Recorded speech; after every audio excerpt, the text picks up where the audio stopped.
Ang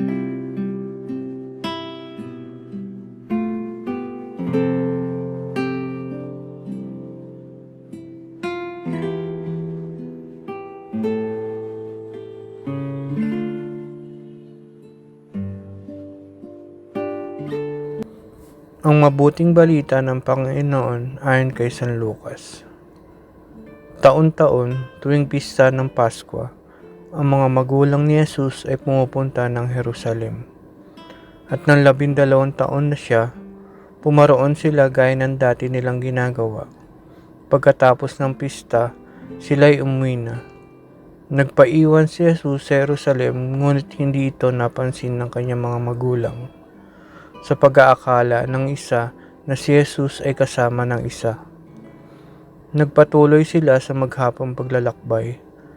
Nang malaman nilang hindi siya kasama, siya'y hinanap nila sa kanilang mga kamag-anak at kakilala. Hindi nila siya matagpuan, kaya't bumalik sila sa Jerusalem upang doon hanapin.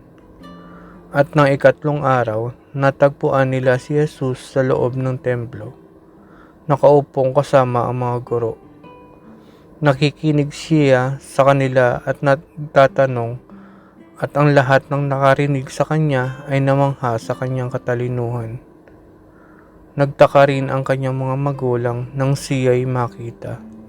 Sinabi ng kanyang ina, "Anak, bakit naman ganyan ang ginawa mo sa amin? Balisang-balisa na kami ng iyong ama sa paghahanap sa iyo." Sumagot siya, "Bakit po ninyo ako hinahanap? Hindi ba ninyo alam na ako'y dapat na nasa bahay ng aking ama?" Ngunit hindi nila maunawaan ang pananalitang ito. Siya'y umuwing kasama nila sa Nazaret at naging isang masunuring anak. Ang lahat ng bagay na ito ay iningatan ng kanyang ina sa kanyang puso.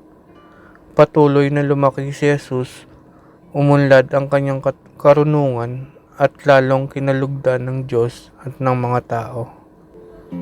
Ang mabuting balita ng Panginoon.